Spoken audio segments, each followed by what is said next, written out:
Hello and welcome to Story X Story, the podcast by Maya Mada that dives deep into stories across pop culture, plus gives you advice on creating your own.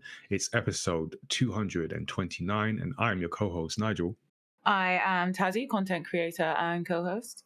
And as always, we're bringing you interesting discussions with diverse voices. But today we are our own diversity, which is quite handy. Actually, we can up the diversity stats anywhere we go. So it's just us. It's just me and Tazzy for this episode. No guests today, but we do have a lineup of guests for the remaining episodes. However, we wanted to, I guess, just cut into the normal programming, just let people know whether you are in industry practitioner, you can join us for the Story X Story podcast for, I guess it will be next season now. So for 2026, we're making some changes to our Studio 77 lineup. We've got a new Studio 77 report format to come for 2026. We're going to be trying something out soon, let's say, trying something out soon. But we also wanted to let people know that you can be a guest on the show.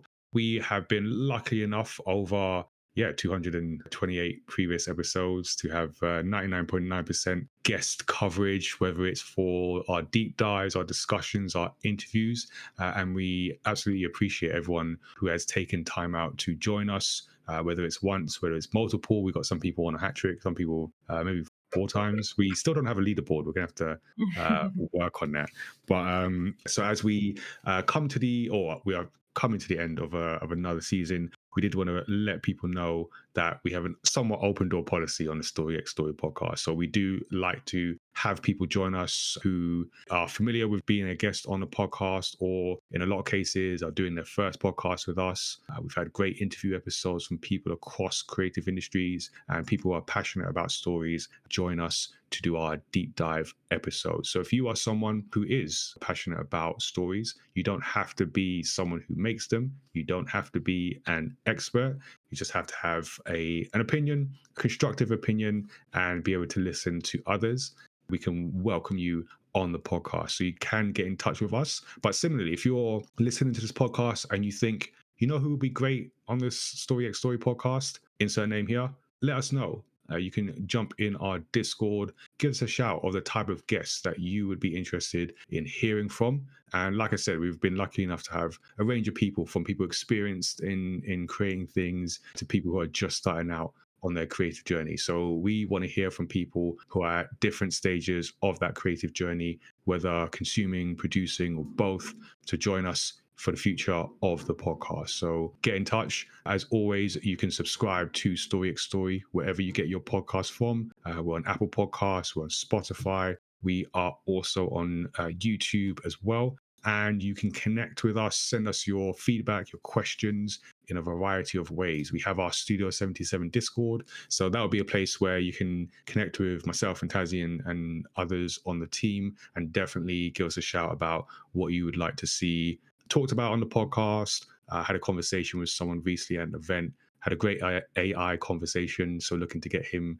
on, had a conversation with a game developer in Kenya, talked about the cultural aspects of video games. We're going to see if we can get him on next year as well. So always open for interesting discussions. Let us know in the Discord. You can email us, studio77@mymatter.com. And as ever, you can connect with us on social media. We are at MyMatter on Twitter, at MyMatterTV on Instagram and TikTok, and at MyMatter.com on Blue Sky, or at Life of a W Gamer on Instagram and TikTok, and at Tazzy on everything else. You can also go to mymatter.com to find out a bit more about the brand, what we're about, what we do, why we do what we do. Yeah, that does make sense. So check us out there, as we also make changes to the main Maya Matter website. We've got a lot of stories to talk about, but before we get to that, let's update you with a little bit of what's going on in the Maya Matter universe. So we have recently come off the back of another event. We were at the Festival of the Girl, which is a very, I'd say, would you describe it as wholesome, Tazzy? I thought that's the word that keeps popping into Yeah, mind. I definitely think wholesome's a good descriptive of it. Yeah. So yeah, met a lot of I think excited. Oh, I was going to say, I think wholesome and inspiring. There you go. Yeah, the future is bright, and the future is female. There you go. So yeah, no, that was a cool event, and I think talking to like the young girls there and the parents as well, I got a lot of interest in manga. I think that was nice to see. Is that people are like, oh, manga, this is the thing you like, and then bring the kid and add some interesting conversations with some children over there. Got a lot of interest in our collective vision board. And I know you were doing the workshop as well, Yeah. helping people think about their future selves. Yeah, no, it was amazing. Like it was so great. Like I feel so lucky to have been part of that event and get to like talk to some of the girls and see what they envision and things like that, and also some of the other exhibitors and what they're doing, and just yeah, it was really amazing. It was really amazing. I wish I had had an event like this when I was younger. Yeah, no, I can imagine. And yeah, shout out to the Festival of the Girl team. We're actually going to be having one of the organizers on our podcast to talk about events and how they come together. It might not be what you think. So yeah, thanks for having us. That was in the past. We've got some stuff coming up in the future. I will be heading to the Malta Comic Con once more, November 8th and 9th. So that is their celebration of comics and pop culture. So some games in there, great community feel, people from different parts of Europe, some further out.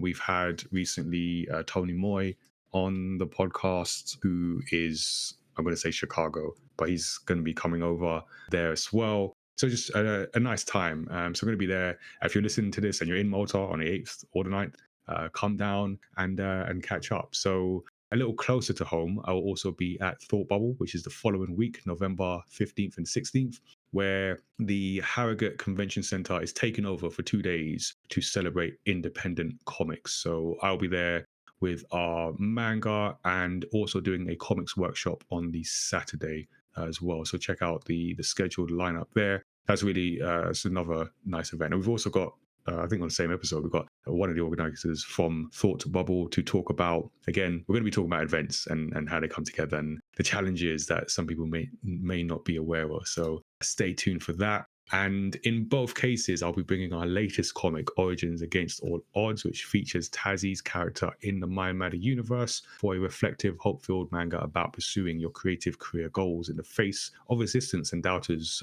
in the world around you. If you're going to be at Comic-Con, so depending on when you're listening to this, it's tomorrow. Or it's just gone and you have to catch us next time. But we'll be bringing the Do I Look Like a Gamer campaign to Comic-Con once again to celebrate diversity and inclusion in the video games industry. So we'll be bringing our campaign 40 snapshot of players and makers, showing the representation that does exist as a way to inspire more of it, and doing a bunch of things on the show floor and on stage. So catch us at our booth. You can see the photos, play some games, meet some independent game makers, both video game and tabletop. And then we'll be on stage. So on Friday, we'll be talking anime on the creator stage at 2:20 p.m. On Saturday, we'll be in the career stage talking about the pathways to making your own game with some people who are making their own game. So you can catch us there at 6:05 p.m. So last session of the day, I believe. And then on Sunday, we'll be in the suite rooms, that's upstairs at the Excel, for a tabletop game design workshop at 2:10 p.m. So you've got different options depending on what day you're there. You can catch us. So we've got that. And then in November, we have our Friends and Family Game Design Jam, where we will be at Square Enix London for an event where you can come and create your own tabletop game, get feedback from games professionals, and potentially compete for prizes too. So it's all designed for people of all ages, aspiring creators, family members, people in education. You're all welcome. It's about creativity, teamwork, and learning about the games industry in a games company. So it's a very fun workplace they've got there as well. So excited for that. It's a free event, but spaces are limited. So make sure you head to looklikeagamer.com. There'll be a link there. Get your tickets or search on Eventbrite as well. We'll have more announcements to come, so stay tuned for that as we close out another year of the campaign and get ready to do it all again in 2026. And if you're not already, follow us on Twitch and YouTube as well, because each month we do different activities as part of our Studio 77 platform. So we host different shows with creative professionals and we play games for your amusement. And each month you can catch us on some show. So we have the Studio 77 report, and we're going to be doing a new format of that going forward. So look out for that. We've got casual conversations with comic creators, where each month I talk to a new comic creator about their journey and the work they're doing, what they think about the industry, and anything that comes up, anything else that comes up in the conversation. And we have games night where we play a different game for your amusement because, yeah. So catch that and make sure you are following us on Twitch so you don't miss the notifications when we go live. And if you are a young aspiring creative professional or you know one, then check out the Maya Matter Showrunners Work Experience Program. That's where we are creating opportunities for young people aged 16 and up to work with our team across comic production, events, and content creation. And yeah, with all the events we've got coming up, we've got a lot of young people making their first steps in career readiness, and we've got some people on our program contributing to some of the front end stuff that you'll see in future and in our comics and on our new website, and some of the back end stuff that will help us get organized. So lots of opportunities there. Email us showrunners@mayamatter.com to find out more. And now you are all caught up with the Maya Matter universe, let's talk about some of the stories that we've been enjoying this week. This is our spoiler-free discussion about what stories everyone has been reading, watching, or playing, starting with me. So I've been reading, I've been watching. I haven't been playing much though. Actually, I have. I forgot to add one. We'll add that. We'll slide that in. But yeah, so I'll start with a book that I'm reading, or listening to, I should say. Listening to a book called A Touch of Darkness, which is definitely not a family-friendly read. I don't know how books are books are rated, but it's an adult. It's for adults, but it's a romantasy. It's about Hades and I forgot the other Persephone. So it's based on that's Greek mythology, right? Yeah, Greek mythology. Yeah, Greek mythology, and so it's like in a world where like the gods, not among humans, but like humans are very aware they exist and they interact with humans, I would say. And it's based around the mythology of Hades and Persephone and how they meet, but in like a romanticized way. But I really like how it's kind of like, because all the gods have like their establishments and Hades has a nightclub and like it's like very like there's like news and like tabloids about like gossip about like who's dating which gods, like human gods and gods, like, and so it's like this whole world. I really like the world that's been built around this. I think there's some flaws in how Persephone is written, in that I feel like her character's not consistent. But overall, I'm enjoying it. I do think it is really good, and I like I said, I really enjoy the world building of it and some of the supporting characters. I really, really enjoy. And then we go on to like my long list of anime, or is it the list that's long, or the names? I don't know. Yeah, I was going to say, I was trying to decipher this list. So I'm sort of like midway through an anime called The Great Cleric, which I think is really nice and also kind of relevant to a conversation me and Nigel were having before this. Because it's about it's an isekai guy gets transported to a new world, and his like power is healing. He finds the nearest town, and then finds out that like you have to pay a fee to get into this town, and then he finds out because he's got magic healing, he doesn't have to because they're already sought after. It's like the most amazing magic. But in this world, healers have become like really corrupt and greedy, and his whole thing is that he wants to make healing available easily and accessible. He's basically bringing the NHS. We've got this new idea. Yeah, but it is like pretty much about like corporate greed. Because they have this saying in it and people need it. And they massively take advantage of the adventurers in this universe. Who could imagine such a thing? Yeah, who could imagine that anyone would ever do that? Anyway, so that's one.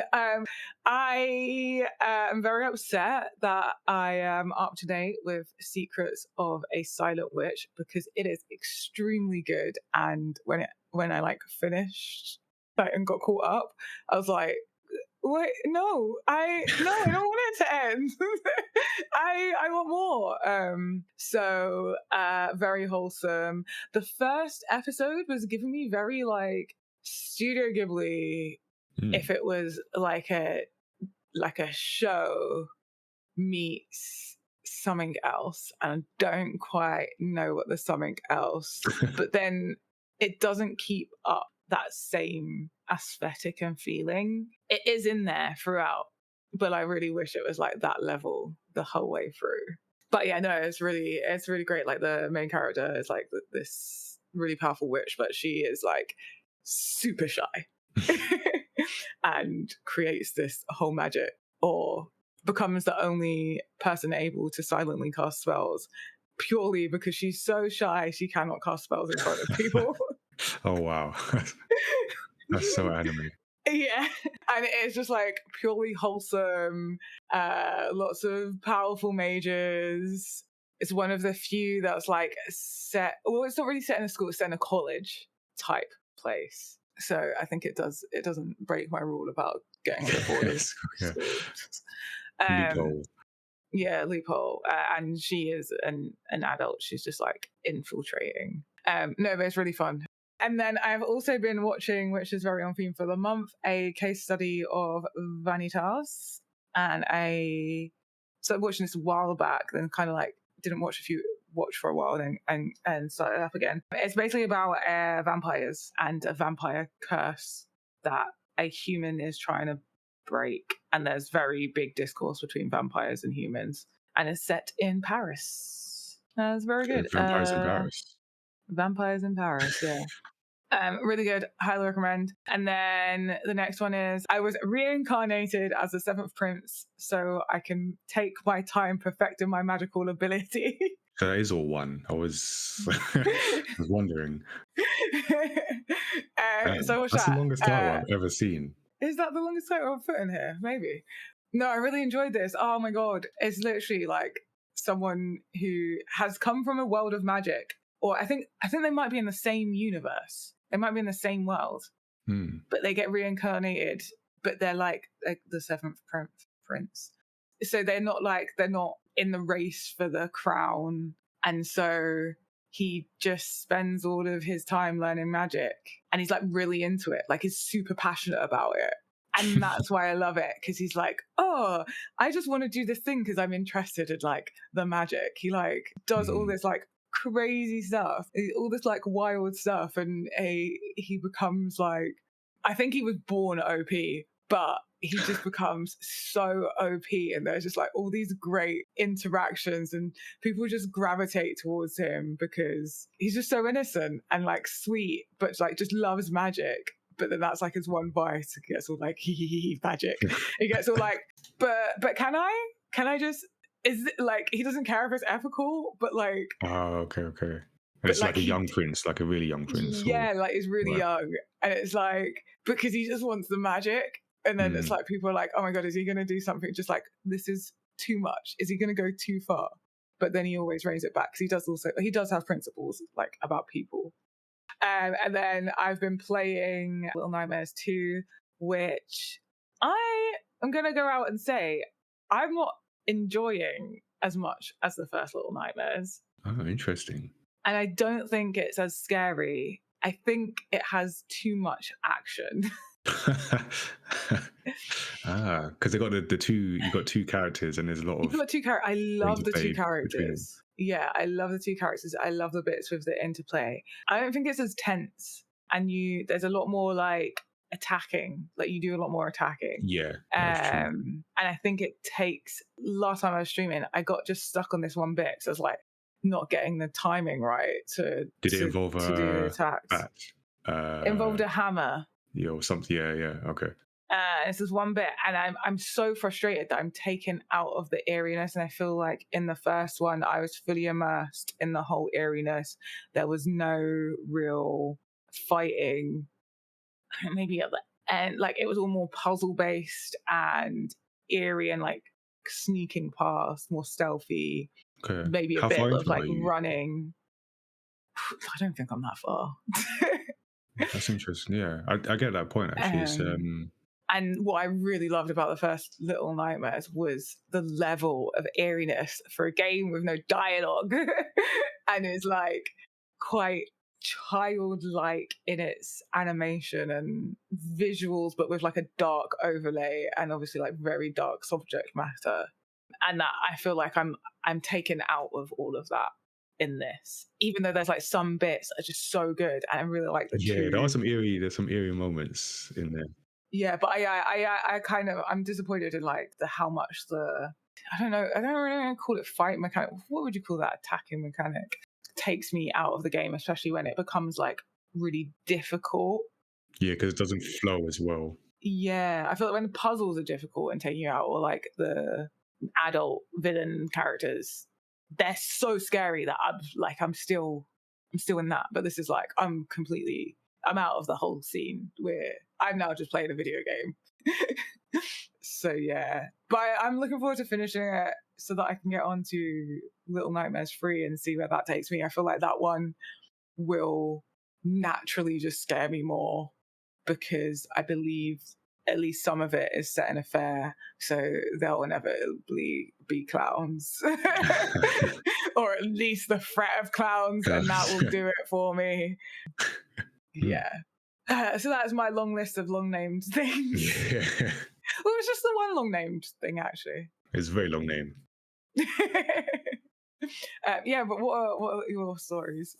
So I have a few things. I can report I've now finished Teenage Mutant Ninja Turtles: The Last Ronin. I always like finishing thing. Not that it's particularly long or anything, but it's a finished story, and I do like that. So yeah, just like I said before, really high quality, really well done. The premise is as I think it was Tony Moore who put it well. There's one turtle left, and that's what you need to know about that. Have been continuing to watch Vinland Saga, a really good anime, and I'm on season 2 now. And I won't, obviously, it's non-spoiler, but I'm fascinated by So this is a really like mature story, and not necessarily like any gratuitous violence or sexualization or anything. It's just the themes in it. It's just really like you have to pay attention. But what's really interesting about season 2 is that tonally it's such a tonal shift. I'm trying to think of where I've seen such a tonal shift that still works. Like, and I imagine, I don't know what the talk around it is. I wonder if there are people who, from the tone and the flow of season 1 and then to season 2, like this could be two different animes from what I've Interesting. watched so far. Yeah, I probably watched like maybe a third. It's 24 episodes, so probably seen about a third of it, but it makes sense for this narrative and where the main character went and the journey they went in season 1 Yeah. and where they are in season. But it's very brave is the word that comes to mind, not because it's doing anything necessarily like it's never been done before there on that level, but I wonder if they've lost some audience from this, not because it's bad, but because it's so like different. But it's really Yeah. fascinating examination, and I'm really keen to see where they bring it together by the end and how that looks. I Yeah. think that's the most non-spoilery way I could describe that. Staying with anime, been continuing to watch Fire Force. This is intriguing me. Have you seen this? What? Yeah. Oh, okay. I didn't Well, I realize haven't you. watched all of it. I'm sure I spoke about it on the podcast before. I Possibly. love Fire Force because I remember comparing it to Full Metal Alchemist Brotherhood in terms of Okay. I see. two things. Some of the like comedic drops of like how they switch up animation to add to the storytelling, and then also like the conspiracy theory of it all. So I was just gonna say, yeah, because when I started, it's like it was interesting. It was kind of fun. It's very because I've been having like talks with people about anime, and so people have been asking, is this one like safe for kids? And and this is one of those where, like, overall it's fine, or at least from what I've seen, but then there are Yeah. moments where, like, just female characters' clothes will fall off for no real narrative reason. And it's like, oh, okay, this is the one. Can't really recommend that. But then, so it's, yeah, just a fun anime. But then I'm still pretty early. But like you say, Tazzy, the conspiracy stuff, and it's like, oh, actually, there's more. There's like, so it's about a like different teams of fire fighters, but the idea is like there are these things called infernals where humans can become not like demons, but I don't know. It's like it's one step before death, and they turn into these.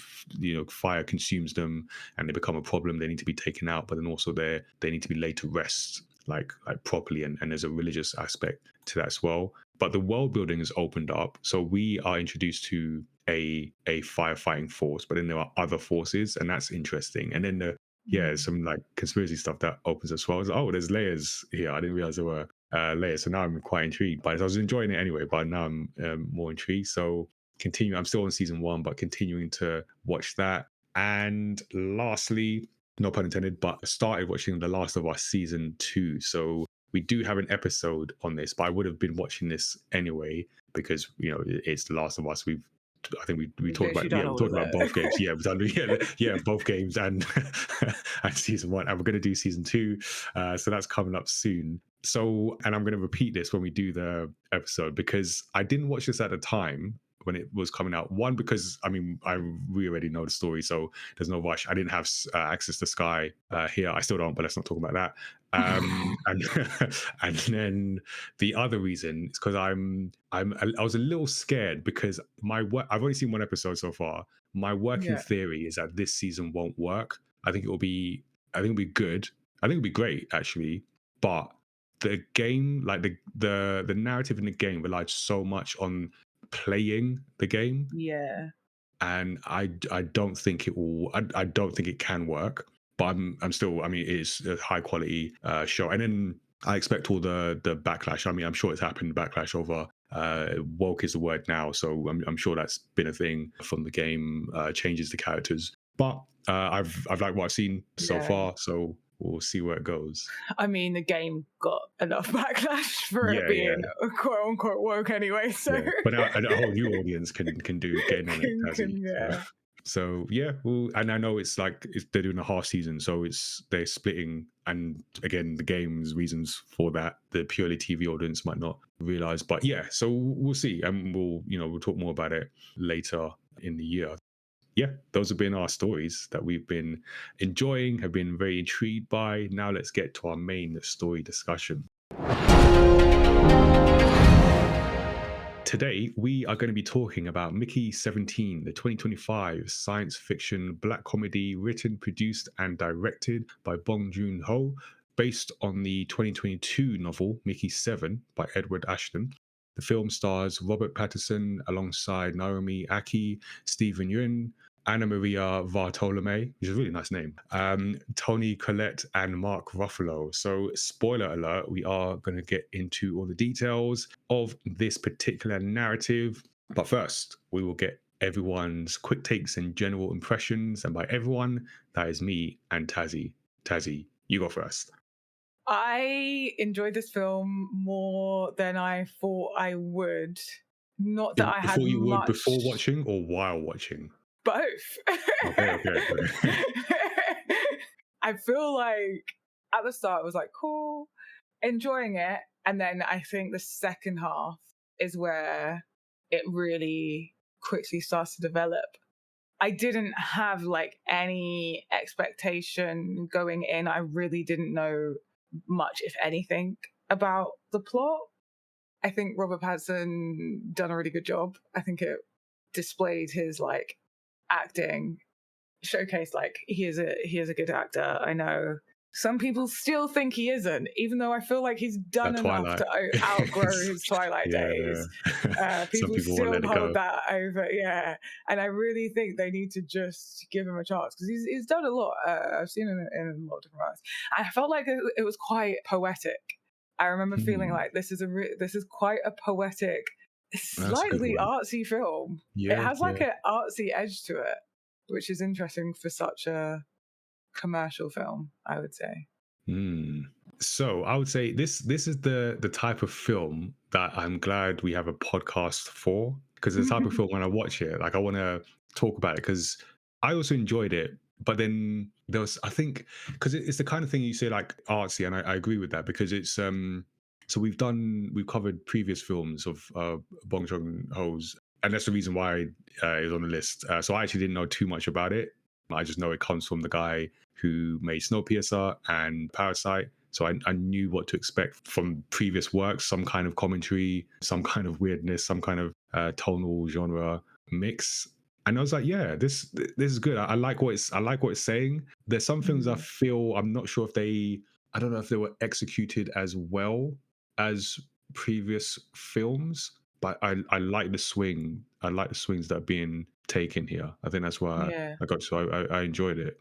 And to be fair, Robert Pattinson, hold my hands up. Over time, I was one of those people who would have put Robert Pattinson. Oh, that's the guy from Twilight. Why do I want to see yeah, him in a film? But he can act. He's good. yeah. When he was announced as Batman, I was like, I'm not having that. But then I watched it. I actually watched it. I was like, he's good in that. This is a good film. Cool. All right, I'll let that go. So I was one of those people. I'm reformed though. I'm reformed.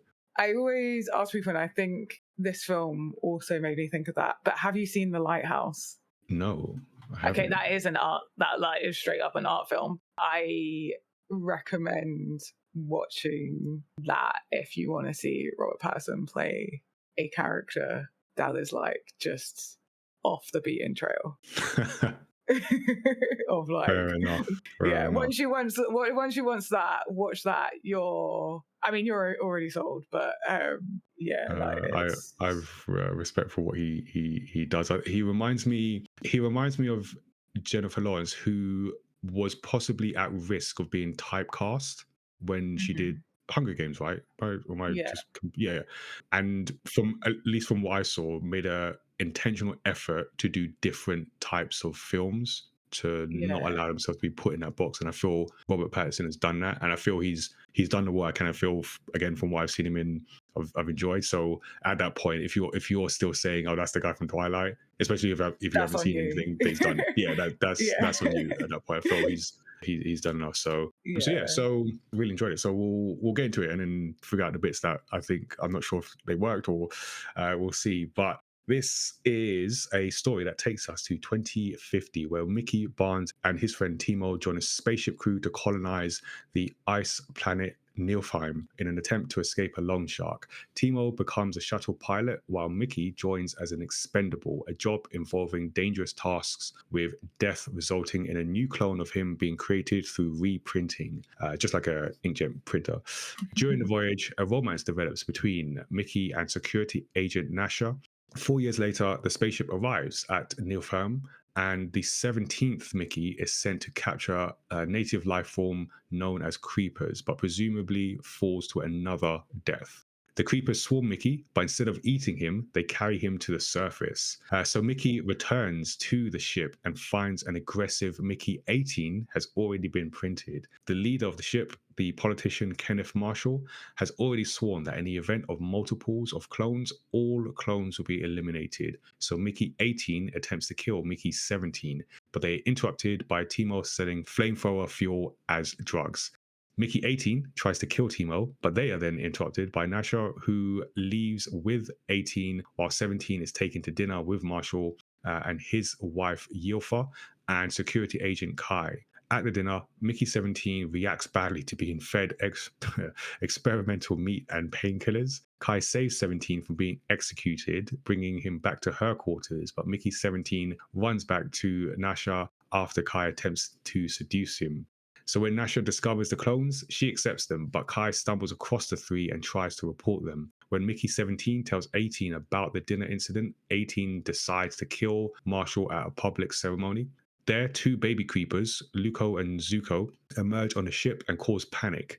Mickey 17 captures Zuko, but Luco is killed by security when it startles Marshall. Nasha stops Mickey 18 from killing Marshall, but the multiples are exposed, leading to Mickey 17, 18, and Nasha's arrest. Meanwhile, thousands of creepers gather outside the ship, calling for Zuko.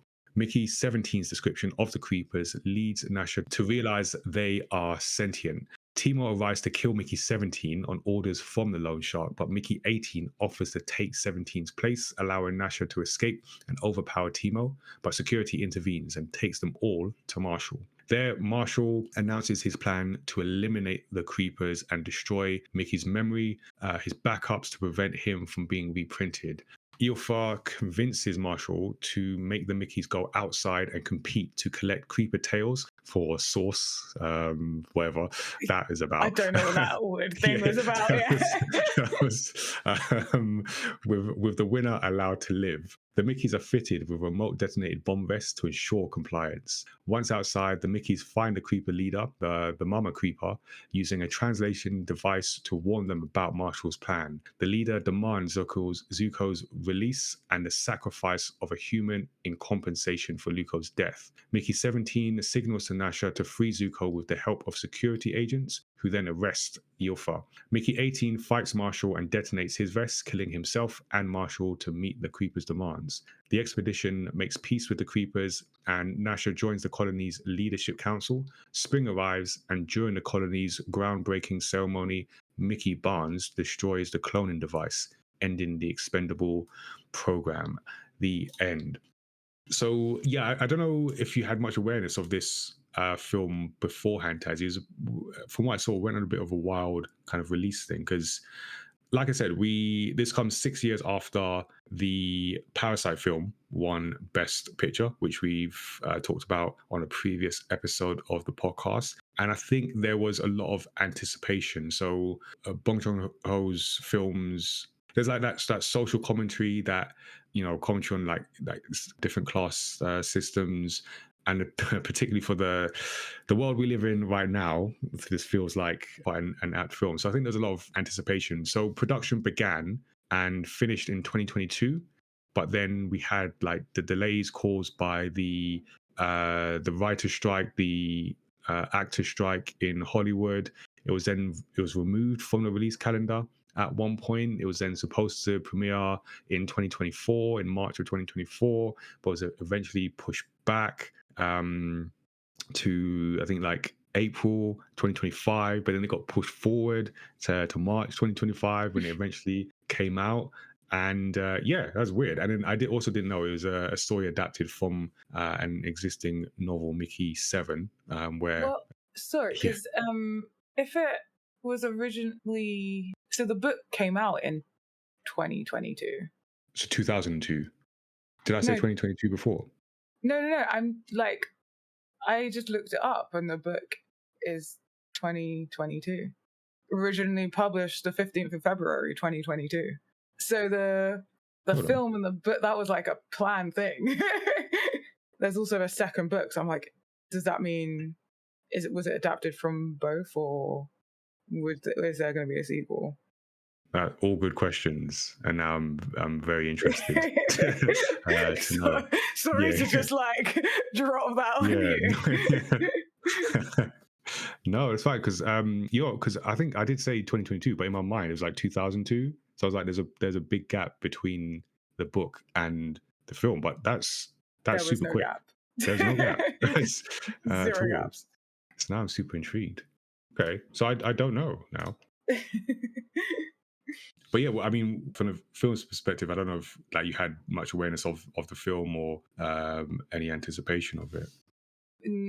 Other than like the posters, I saw the posters everywhere, and same. Yeah. And like it did make me want to watch it. I was like, I don't know what this is, but I want to watch it. And then I also know some people that like worked as supporting artists on it. Oh, cool. And they were like, yeah, worth a watch. So yeah, that was it though. Like I had no idea what the story was about. I kind of had an inkling it was something to do with like some sort of like cloning thing. I think I might have heard someone mention sort of something, and then I thought of like the best video game adaptation that isn't a video game. Oh, Live Die Repeat. Live Die Repeat. Yeah. It is a bit like that. Yeah. So yeah, that was kind of my very vague knowledge of it. Mm.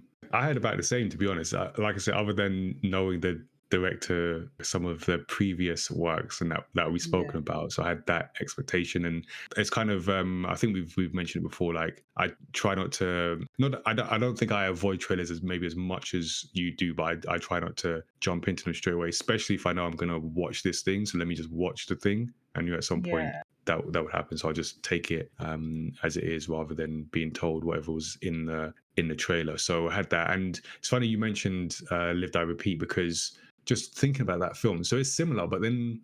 And I wondered your take on this. This is quite a Mickey 17. It's quite cynical.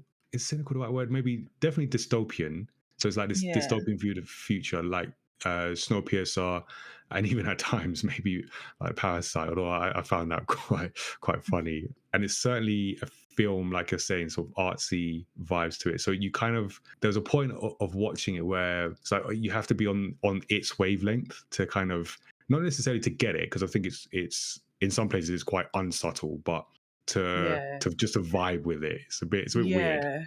I think to really, I feel like there's the difference between like, yeah, I understand it, and like a much deeper like version of that, of Mm. like I understand it, and like, oh no, I get it, like Yeah. I'm really in it. I feel you have to. So I wonder, because I think part of the release back and forth and the eventual March release, because as I understand, like that January to March window is like the release dates of films that the studios feel aren't gonna get the Oscar buzz. So I don't know what that says about their confidence for things like in, I guess, which would be the 2026 Oscars. So it's not quite a graveyard, but that was my impression from reading about it, that that's the time of the year where studios don't put films they think are in line for like some Oscar buzz. So that was interesting, because there's almost an irony of this film, because after winning Best Picture with Parasite, Bong Joon Ho was given essentially, or not a blank check, but was giving a lot of money. Because if you think about the cast for, like, I mean, Snowpiercer's had Chris Evans, but Parasite, largely Korean cast, at least on this side of the world, we weren't too familiar with. But then this one has Robert Pattinson, Mark Ruffalo, and other names that I mentioned, and some that I haven't yet. So it's quite a A-list cast and a lot of money put into what is essentially an anti-capitalist film. So I thought that was quite funny. Yeah. And then like the central concept is this idea of the expendables program. And we were talking before recording, just obviously like randomly about just like this capitalist and how far is too far. And I feel this film is just about that. So it's like that idea of the worker in a capitalist system, and it's just like Yeah. you've got this guy's literally he's just used up. When he dies, he's reprinted and sent back out. That's crazy. That's mad. But it also feels like, yeah, It feels very that feels right. metaphorical of like the reality of living in a capitalist world. Yeah, and it made me wonder, like, especially, and we'll get to like Mark Ruffalo and his portrayal of that character, but with this type of film where it's, I guess, it's like satire, are these types of films like needed now, or is it pointless? Are we too late for this kind of film to matter? Oh, I think they absolutely do matter now, and especially this, because I feel like it takes it to like it's gone really far in this film. Yeah. Like like further than we are, like probably on the path to where we are going. Like I feel like we're en route to that, but there's still hope in it, but without completely. Because I feel like, you know what I'm like. I hate anything too dark. I need a bit of hope. But I feel like this is a good balance of like the, what's the term I'm looking for? Because the film's not really dark, but the subject matter is like, and like the future that they exist in is Yeah, very bleak. morbid, definitely morbid. And I feel like the level of hope is like it's not a like, oh, some hero's going to come along and save everyone Oh type no, thing. no, It's grit. It's grit. It's, never had that impression in this. yeah, like the way that it's like, I guess, like a more realistic take on hope. Okay, because they all do go through something before you get to like any kind of okay, there could be something on the other side of this. Yeah. Yeah, I'm a big fan of satire and just like comedy. And I mean, I describe this as a black comedy. I think that's what it's generally described as because it is dark, but there are comedic moments. And it's funny how Yeah. they like the expendable program is just it's a morbidly funny concept Yeah. because it sort of rings true. But then there's moments in the film where like I think the first few times we see him being printed, it's proper like an inkjet where where did you know the printer where it stops and it's like Yeah. and it goes back. I thought that was a great I touch. literally like had the like every time it was like just imagining that piece of paper, like, Yeah, and when you yeah, forget to put the tray out, when you print yeah, something, you forget to put the printer tray out.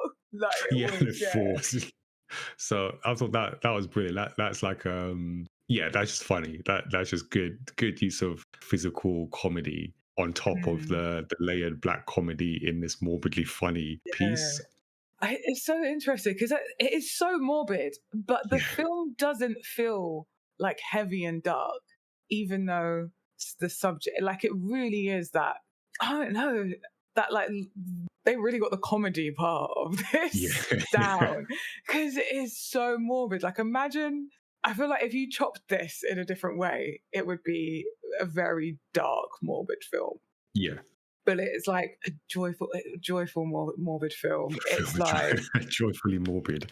if I was to think of like universes or games, I'm feeling like Fallout, where everything's colorful and bright, but like, But the reality and like, is, yeah, yeah, and like if you're from from a specific vault, it's like, oh yes, like everything's bright and we just live in this vault and then the world will correct itself type thing. Or like We Happy Few, the people oh, when they're okay. on the happy pill things of like everything, yeah, that kind of like level of like everything is actually really morbid but looks bright and happy on the surface. Yeah, and I think it's a testament to the director because even like Parasite, I mean, Parasite wasn't necessarily more. It did have its moments, but it wasn't necessarily morbid in this same way. But it was also Mm, a mixed like comedy that I thought was some really funny. There was some out and out funny moments, but just the premise and some of the situations is funny as well. And you yeah. just got a talent for like mixing, like proper mixing those genres and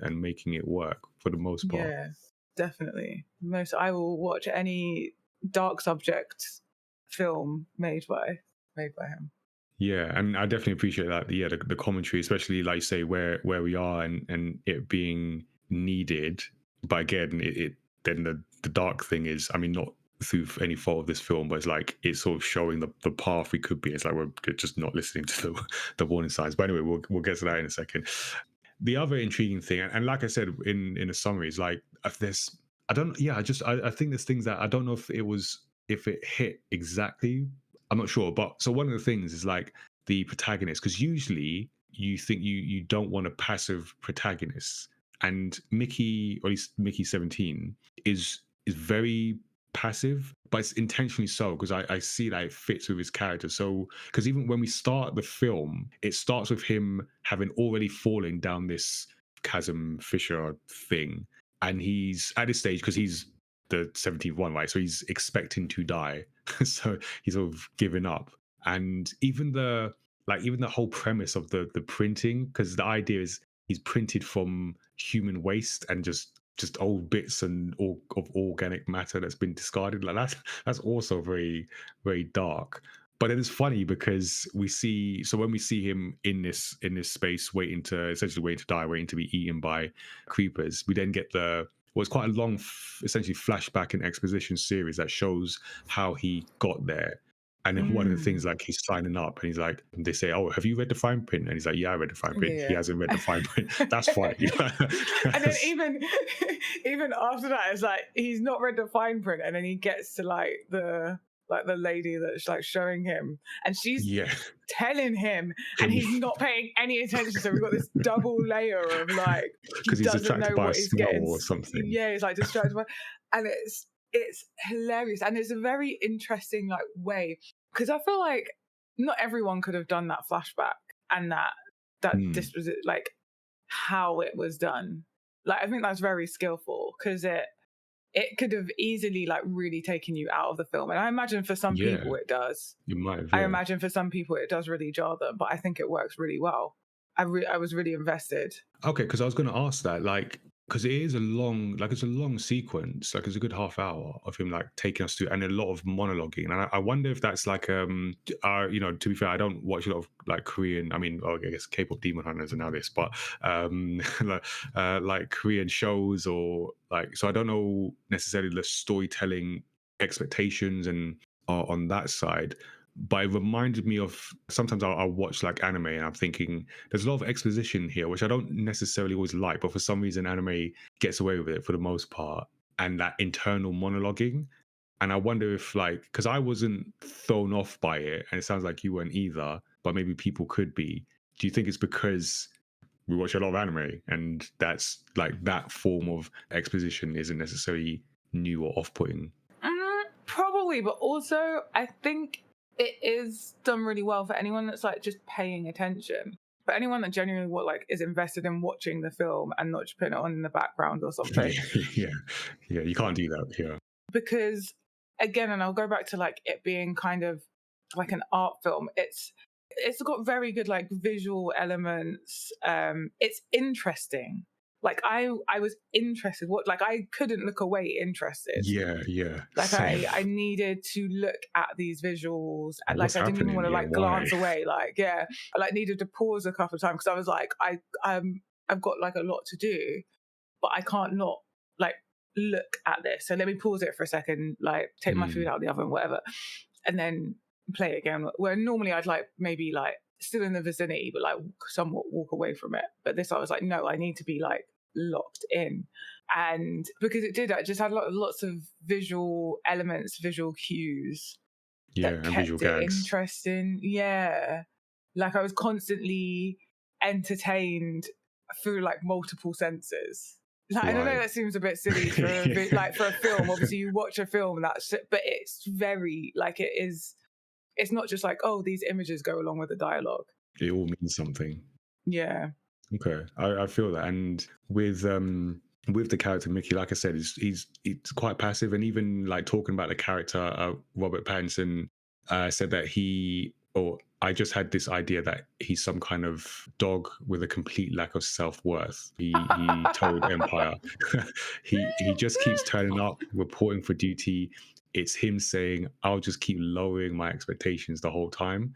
And that's it, right? I mean, obviously That is he's the guy it, that played him, yeah. but that he channeled that, like, it's just he's so passive. Like he's just given up, and usually you don't want to watch that kind of character that's just reacting to things around him. But and I guess again, testament to like director and Robert Pattinson, that it's intriguing. It's like, who is this guy? Why is he so down on himself? Why? But then he's still reporting, like you said, he's still reporting for duty. It's a weird combination. Like, were you connected Yeah. with Mickey 17 from the start, or did he lose you at any point, like as a character? As a character, no, I feel like I was always like, what kind of like, what are you gonna do now, Mickey? Yeah. Where is this going, Mickey? Like, I don't think I lost him. There was points. No, because I feel like every time you might have lost him, there was another character to come in to complement Right. why he is why he is. I think there's even like one line when he gets back from like being rescued by the creepers. He's like, oh, I didn't expect to see you out here today, Mickey. And like I think it's just how the rest, like how the world around him interacts with him. Like everyone knows Mickey, Yeah, the they know who he is. expendable. Yeah. He's a nobody, but he's known by everybody. Like he is literally like disposable or expendable, but Yeah. but everybody, like he's famous. He's like generic and like I guess kind of, he's not boring, but his intrigue isn't because he's an interesting person, because also he has different personalities each time, right? Good So point. Yeah. like, and it's not that we see any of them, we hear about them, but Very briefly, some cases. but everyone knows him. They're like, he is like, he's the dog. He's just the loyal Dopey dog. It's just everyone. It's kind of like hi, like, and it's just that clearly was on purpose because people don't say hi Mickey. They say hey Mickey. So every time Hey, I'm like, hey hey, Mickey, Mickey. yes, that's right. Like just the whole way through. They've definitely done that on purpose Yeah. because no one says hi. It's always hey Mickey. Like, Yeah, and it's like, yeah, he's famous, but he has no self-worth, but he's important because the idea of the expendables is that because they're going to a new planet and they need him to test everything out. So there's so many, like in that expositional sequence at the beginning, there's so many scenes of him dying, but dying for like a purpose. I feel the most darkly funny one, I don't know. If there's a ranking on it, or as dark as Java, but the one that just stuck out in my mind is when I think they're landing on the planet and they don't know about the atmosphere, so they send them out and they're like, "Go out there, take a deep breath, like get, get it all in your lungs." And obviously he's sick. you want to breathe in every pathogen. Yeah, that's it. He just resigned to it. So he Yeah. gets the virus, but in that he allows them to get the vaccine so that everyone else can actually just go without helmets. It's messed up, but also I mean, I guess that's what happens in a short sequence, but over lifetimes, people die and vaccines are delivered. Hilarious. Yeah, it is hilarious. And like you said, like he's got low self-worth, but he is actually the most valuable person on that ship. Like without him, they wouldn't survive. Like they wouldn't have a high survival. There would be like a skeleton crew by the time they even got to the planet. Like so it is like that kind of commentary is funny. And I think for me the top like death is his shortest. He's only gonna live for 10 minutes, and then the one scientist is like, yeah, it's good news, it's gonna be 15. That's great news. And he's like, oh yay, another 5 minutes of suffering, that's what you want. And it's just so comical as well with his monologue. I think that's probably why his monologuing works so well, because the scripted is done so well with them. Whatever is said in the world around him, is like the timings are always perfect. And the way he delivers it as well. And I think, like I said, he's really good in this for that alone. But then we see Mickey 18. So when he makes it back, and I looked at the time because it was I think it was like 38 minutes where we see Mickey 18. So this is an over 2-hour film, 38 minutes, and it's like at that point where, I mean, not that I was lost before that, but I had in my mind like this is a lot of exposition, and then Mickey 18 it's is quite like, the journey before we get there. Yeah, because when you see Mickey 18 now, it's like the premise is there. Yeah, and as well because the even getting to that point where we at the start of the film, we're obviously here, and then we go into flashback, and it is that long sequence until we get to that point, and it's midway. I really enjoy those midway. Yeah, so I mean, by that point, we've seen sort of all the major characters, I believe, and then we get Mickey 18. So because at that point we know there can only be one expendable, and if there are multiples, they're all deleted. And I think what that does at that point, at least for me, is up until that point, Mickey 17 is very passive and just, again, low self-worth, and he's just resigned to dying. And then that was the point when we see Mickey 18, and Mickey 18, completely different character. So again, shout out to Robert Pattinson for playing those two characters, different personalities. You know, I mean, in 2025, we've had him, Michael B. Jordan playing twins, and both like feel knocking out in their respective roles. But what Mickey 18 does is give, at least, I don't know if directly gives Mickey 17 a reason to live, but as a viewer, I'm like, oh, now it matters if he dies. And I felt a level of investment in like, oh, now it's like he can't die. Because the first thing Mickey 18 is like, I have to kill you because there can only be one of us. So I thought that was interesting. And that gave a whole new twist to the rest of the film, because now his life is important, or felt more important than it had up until that point. Yeah, I really enjoyed 18 and the dynamic between 17 and 18. And this is the same person, so this is like... Yeah.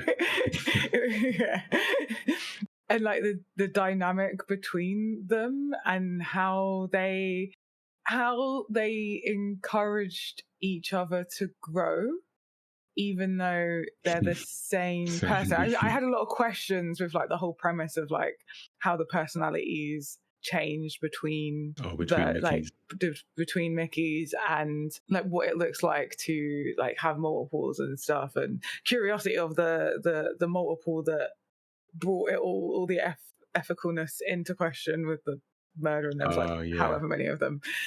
And I was like, I wonder, like, what? Because you write a letter to your future self and all that, but like, what happened? What would happen if you actually met like a different you, but like a different? You have the exact same memories. Why? Why does the personality switch? And like, what makes that happen? Is that like a? That's good. But did they explain that in the film? No, they don't. And like, it gave me so many questions, but like, not in a negative way, just in like I like that it left me with that curiosity. And and then like just like the changes that version, because I feel they both learn from each other, but they both have the exact same memories. Yeah, it's a good point. The few, like this length of time, like it's not even that long, is it, between them? It's like what, 17 a day? and 18. Yeah, no, it's because it's when he's trapped and then he gets rescued. Like that whole, once we get that whole bit happens within like a day. The end of like the second half of the film is a day. That's a good point. I'm pretty sure it's like just a day. I hadn't thought of that actually. You might be that right. That whole sequence, yeah. Because he gets printed, they don't sleep. He goes to dinner, tries to kill the then get arrested. Maybe it depends how long they sit in that cell for. Cells. Yeah. Maybe it was a bit longer, but it was short. It was a relatively short time, because then at the end there's a skip to like a different season, and that's like a big jump. But it can't. Maybe I feel like maybe 2 days. It's definitely not. Right, we'll give it 2 days. Yeah. And I feel so. This is the part. So I think on the, like I was saying, the character of Vicky, I think is well done. But it's just weird that he's so passive, but it kind of works. There's also a lot of world building in this. There's a lot of like themes in there. So the whole idea is that, and commentary. That's the word I was looking for. So there's a lot of commentaries being made in this. So we've got the capitalistic thing where you're just a worker, even though you're important and the thing can't work without you, you're still just seen as disposable. There's this idea of like, instead of trying to save the earth, they've essentially, or at least this group, or have essentially gone with the idea of like, we'll just find a new planet to consume. And then you've got the religious aspect to it, because the leader, there's a religious backing, but then also that's the reason why there can only be one expendable, and Earth has already banned the expendables in total. So then there's a lot of that. And it's just a film, and this is where I feel maybe some of the things didn't all work out, because there's a lot of themes in this. There's got the whole colonization thing, you've got the fascist sort of leadership going on, corruption, the idea of like wiping out the indigenous population, climate change, and then obviously the class situation that is in a lot of Bong Joon Ho's films about. We're seeing through the eyes of the lower class citizens, with Mickey being the expendable. Like, did you feel the premise, what you were seeing was believable, or did you feel there's a bit too much in there? No, I thought it was believable. I thought like, this is a dystopian. I think for me, it wasn't about there being too much in there. I feel like there was a rich world in it, and not everything was relevant to like the main story, but was part of the rich world building. So it didn't matter if things were like unfinished or like left question, because that wasn't their purpose. Their purpose was to build this rich world of layered, complex situations. I get that, and this is what I was thinking as it finished, or as I was watching, but thinking about it after, is like, did all of that work? And I don't know it did, and I don't know it didn't. It's just like a question, like, because there's so much in there. And I think when I was putting the notes together and seeing some of the reactions, like I'd see people be like, "Oh yeah, no, this is great. It's a masterpiece," and the commentary and everything, and the people like, "Ah, no, this fell flat. It's a disappointment." and the things not tied up and all those kind of things. And I could see, at least in the good faith arguments, I could see where people are coming from. But it's one of those, to me, like I say, to be on the wavelength of it and understand it and vibe with it, and you'll get it. Whereas if you're looking for maybe the more traditional aspects of filmmaking, at least Western filmmaking, you'll find like, oh, it's a bit lost here, here and there.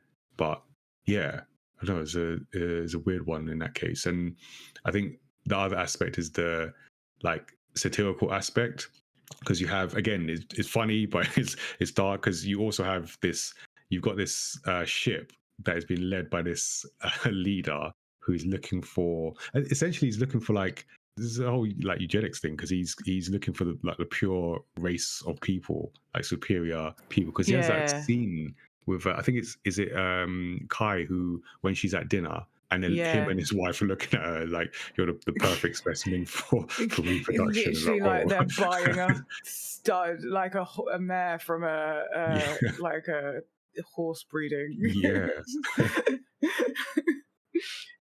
Yeah. That's messed up. And I know one of the criticisms I did see of this was that it's not very subtle.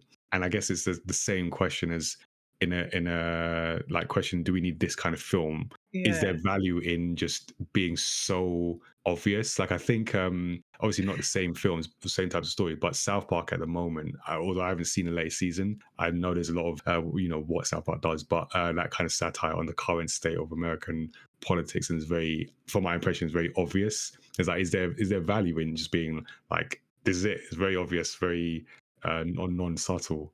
I think there isn't as well. Like at the end of the day, it's still a story being told, and does this make a good story? Does this help with telling a good story and having that experience when you're watching it? And I think it's really funny because I've read quite a lot of articles recently about how people kind of need to be explained everything. Yeah. And if something doesn't just tell you, that people get really confused. What's the message? What's the meaning of this? What's the point? They don't get it. So it's funny that this has a criticism of being too obvious.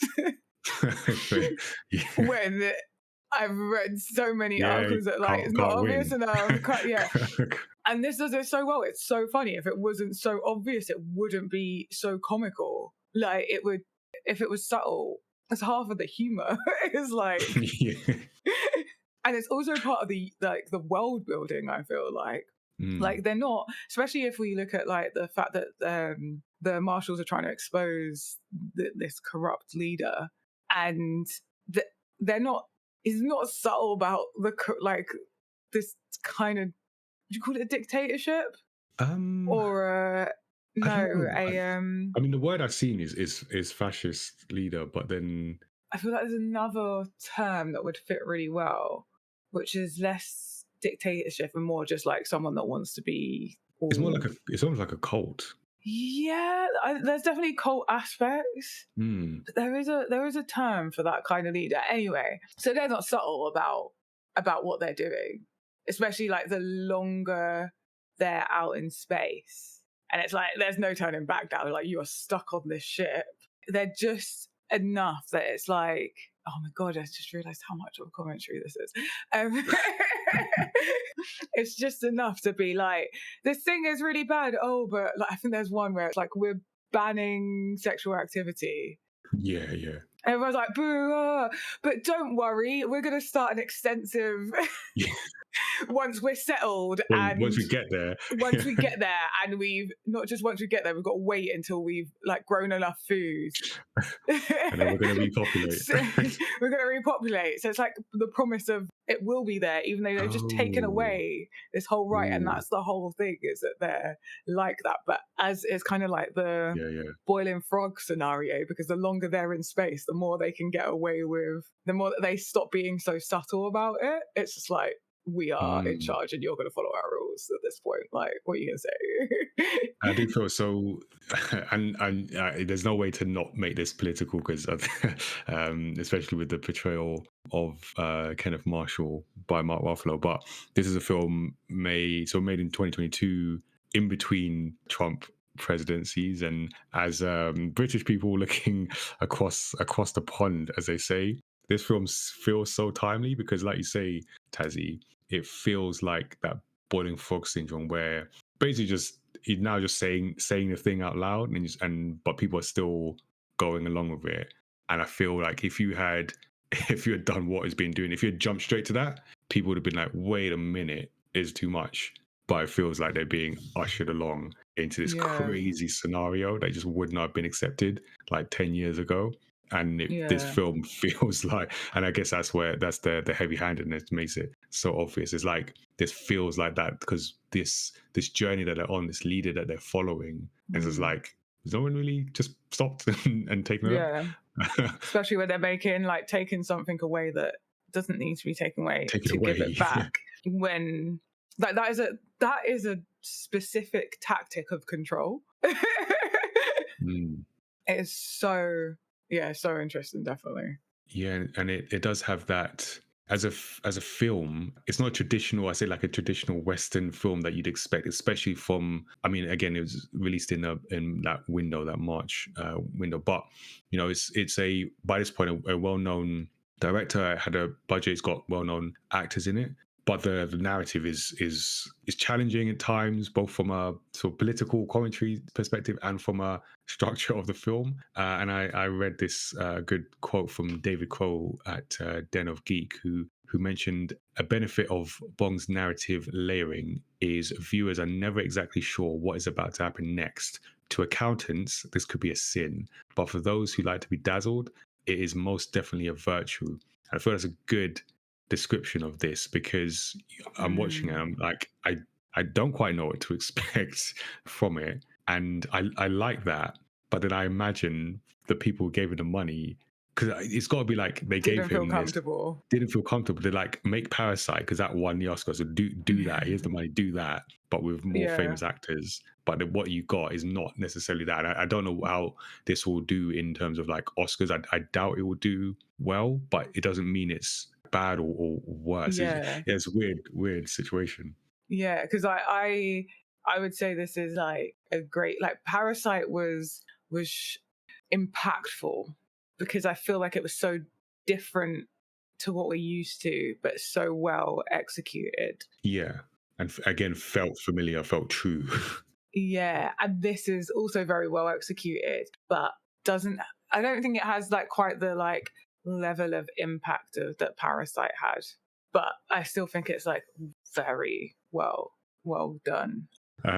Yeah, so we get Mickey 17, Mickey 18, and then the sort of second half of the film from there is that then that struggle. And I feel Mickey 18 or the dynamic between them works on two levels because for one, it's the different ways to essentially resist or not resist in the case of Mickey 17 to a regime of this nature, because Mickey 18's his first reaction is I'm going to kill him, I'm going to kill you, I'm going to kill him, and that's like just straight to violence, straight to our people. Whereas Mickey 17 is just I'll just resignation and I hope someone will make it better, but I just like my existence in this will just get along to go along kind of thing. But on another level, as an introvert, I saw this as because Mickey 17 is very much introverted, Yeah. and then you got Mickey 18 is who, at least I'm generalizing, but feels extrovert, and it feels specifically that I don't know if every introvert has this, but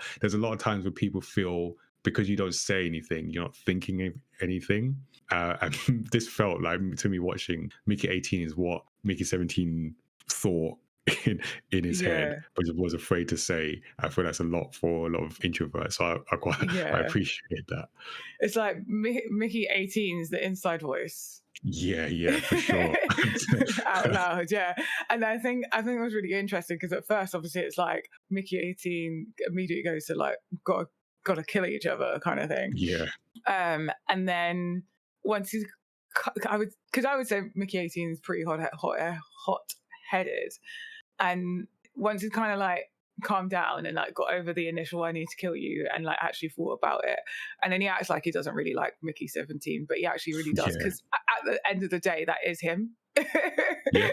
And that is the him literally like just before he exists did. Like, so the memory is so close It's all him. that It's it all really him. is just him. Yeah. Mm. It's not like there was a big gap. And so they have like vastly different memories. It's like a matter of hours in the difference of memories. So I feel like eventually is like, oh, wait, no, I actually do like this person. This person is literally just me, but maybe gets frustrated because Mickey 18 is like, why stand up for yourself? Like, Yeah, stand up for exactly. us. Yeah. Like, why are we taking, like, don't take it. That we are taking it. If you're taking it, we're taking it. We are the same person type thing. And then it's kind of like when you've healed, even though I would not describe Mickey 18 as a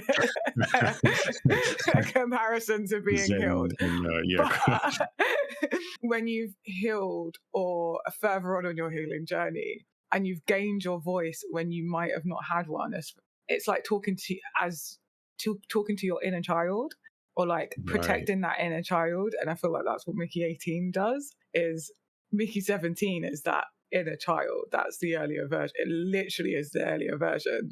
And Mickey 18 gets the opportunity to actually step up himself. And you see that as kind of watches 17 and gets fed up, but in a way of like, he's super overprotective of 17.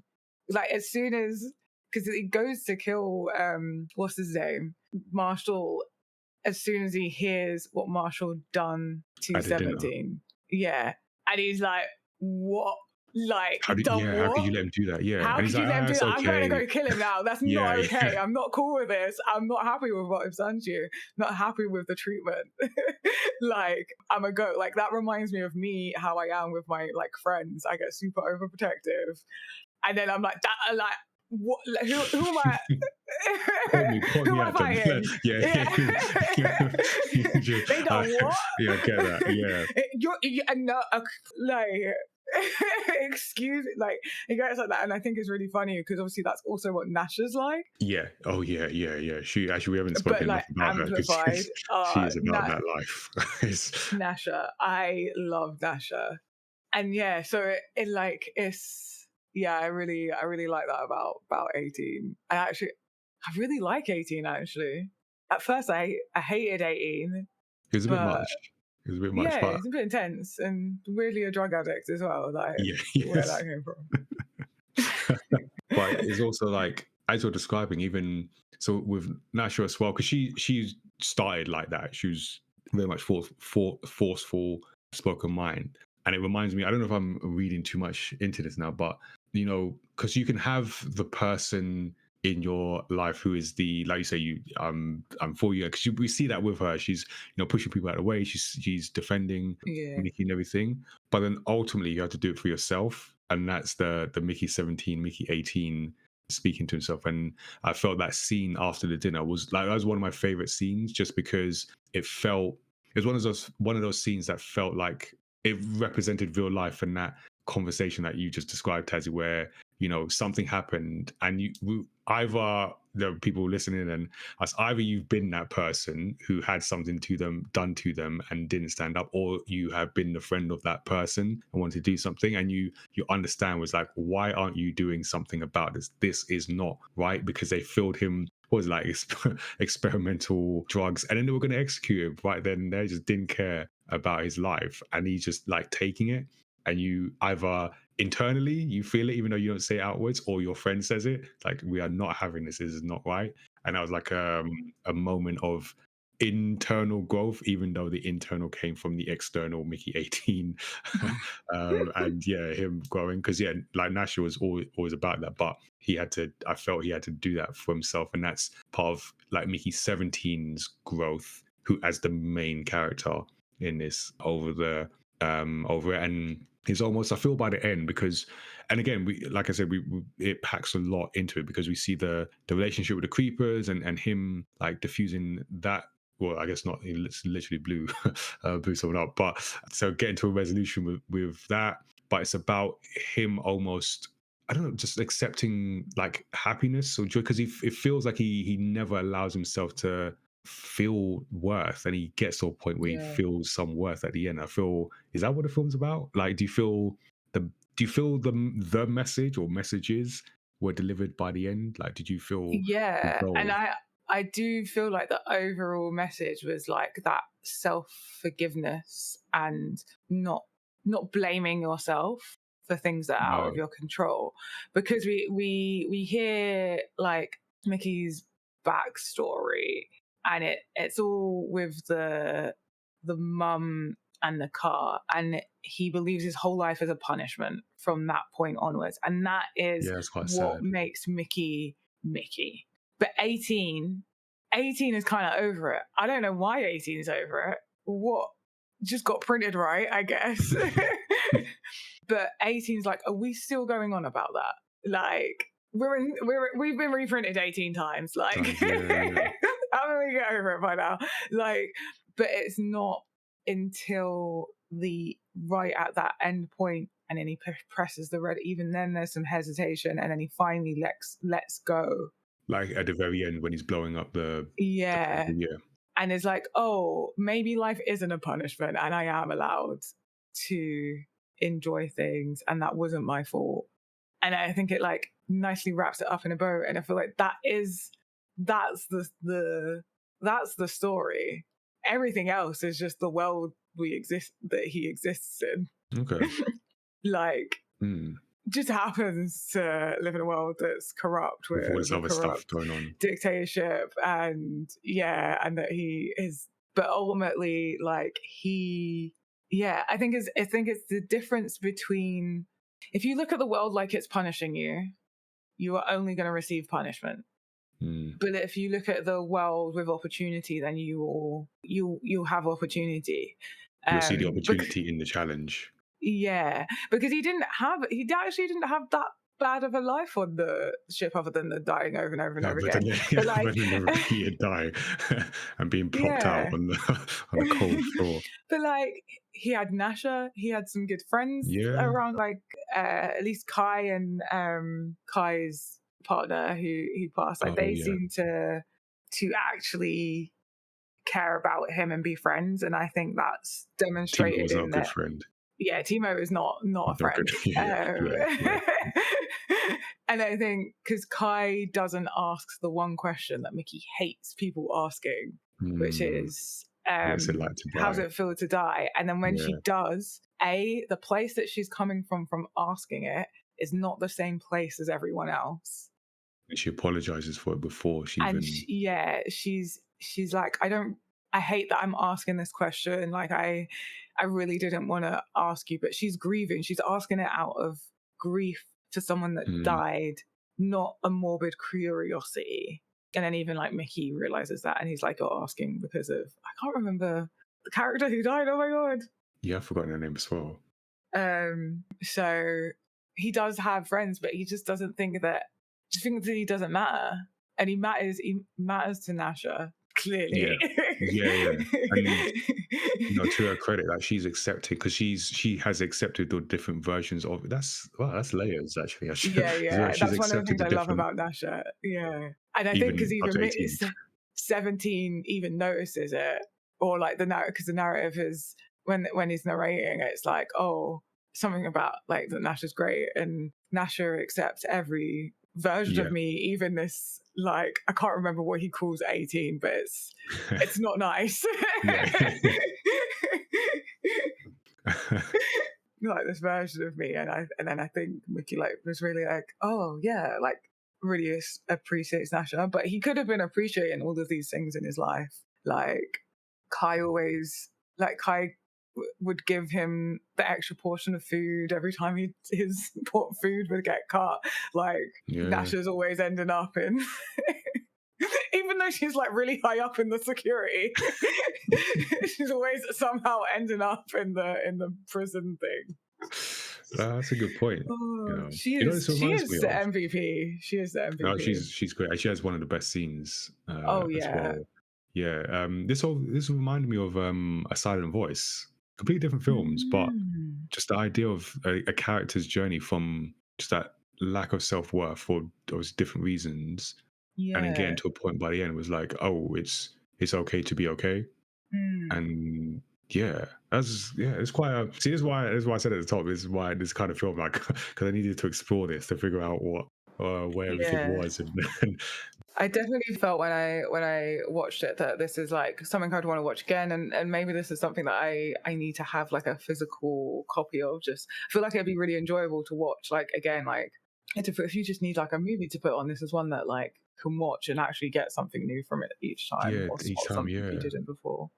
I feel that. And so we talked about, like, I mean, it's not a huge cast, and I feel we've talked about most of the characters except Kenneth Marshall, who I just because speaking of non subtle, so I saw it and they're like, this is Trump. This is so I Yeah. checked for this film. This is Trump, and I feel like we live in a world where everything comes back to Trump. I feel it's a representation of not just Donald Trump, obviously the time it's made, and the characters, especially Mark Ruffalo, because I'm sure he's been on some Democratic leaning protest at some point, I feel. So I'm sure he enjoyed that.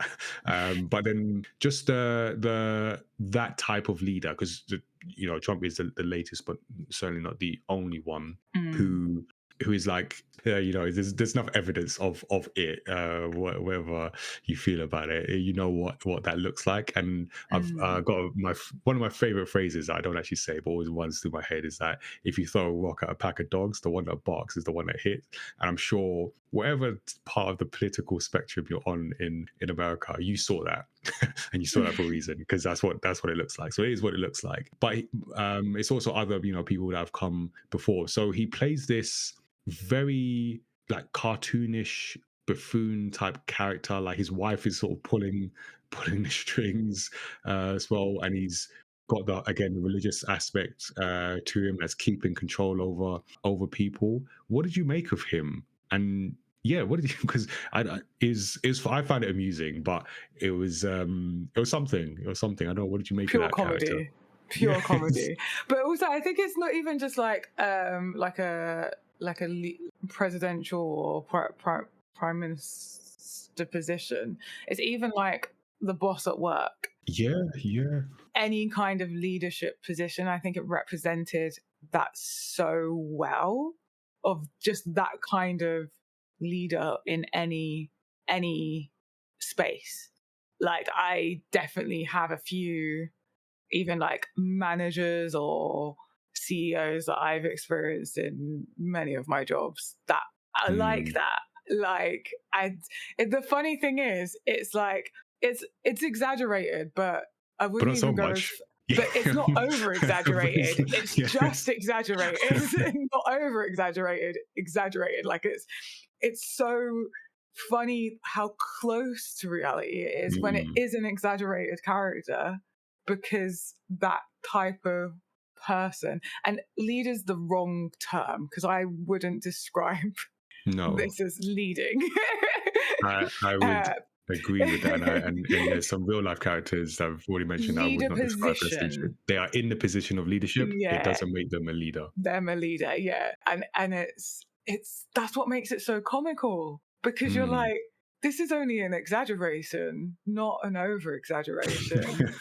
And some of the things aren't even exaggerated, they're just like for like can Especially if you actually, consider this was made in 2022 and where we are now, because this came out in March 2025. This feels like, because South Park, I mentioned South Park, are because they're known for quick turnarounds. Their shows just because of the way the yeah, animation is done, so they can be really responsive, and really, they're doing yeah. that And now. they've actually like paused episodes because they're Yeah, like, yeah, oh mate, yeah, yeah. I've seen a Actually, lot yeah, of that yeah, they recently. They're have, like, yeah, hey, yeah, we, yeah, we might be a bit too on the money on this yeah, one. yeah.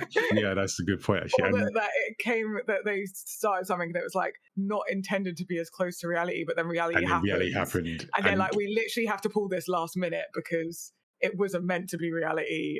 But exactly. we You made it we happen. literally read this. You got there before us, and, and that's what this film feels like. It feels like when it was made, this was, maybe you could say, it's an over exaggeration. But now it feels like, yeah, this don't look too unfamiliar from Yeah, where I'm standing. It's, which again says a lot of bad things in my view, but says a lot. So I want to get to themes and final thoughts, because you brought up a question I was gonna ask. It's more of like my personal view watching this, but I'll come to it. And I mean, again, it's very theme heavy and very like message heavy. So we talked about like the plight of the working class. So it's just familiarly sad to see how the lower class as expendables are treated for the ultimate benefit of the leaders who don't care. Like Kenneth Marshall does not care, has a complete lack of empathy towards, obviously towards Mickey, but just anyone else really. And Yeah, absolutely anyone else. yeah, and it's sad to see in the context of the film. But also, again, this is it's not necessarily an over exaggeration. And in linked to that, we have like leadership. I'll come back to leadership in a moment. But like we touched on, the idea of like valuing yourself, and that was a real by the end, that was a real like takeaway. And even in this discussion, because Mickey just doesn't see himself as important. And how can you when your purpose is to die in like the worst ways for the benefit of those higher up than you? But then by the end, he gets that self worth, and I guess, like you were saying, Tazzy, that's that hope by the end in this sort of quite bleak themes, this bleak collection of themes of a film. But you get that, and it does mean something. And even as you're describing it, it's kind of like hitting me because one of the things that I wasn't sure about was like the characterization of the supporting characters, because there's not much of it, and it also felt quite anime in some cases. Like we talked about it with the colors within most recently, where like some of the supporting cast don't get much characterization, but in that case it didn't necessarily need it, and we talked about that. And here I wasn't sure if it needed it or not, but like hearing your descriptions, like okay, I can see. I still feel, I guess, particularly for a Western audience, that might bring the film down a bit in some scenes, Yeah, but because they I want to can know see how everyone, who they are, what their where they story come is, why they from. are, what like. Yeah, and you do need that, but it's about, I don't know, I'll talk about it in my tip, but you need to know what the situation is as to what level of characterization you need, because you don't always need the full set for Yeah. supporting characters. And I feel like this didn't need it because ultimately they're all on a ship and left the planet Earth. And whatever their motives, that's a collective reason. And we did get like kind of the different groups, general groups. We had like the fanatic cult members, like the pigeon guy, who was like his number one fan. Oh. And then we've got like the scientists who So yeah, clearly yeah, went on I this like her. trip for science.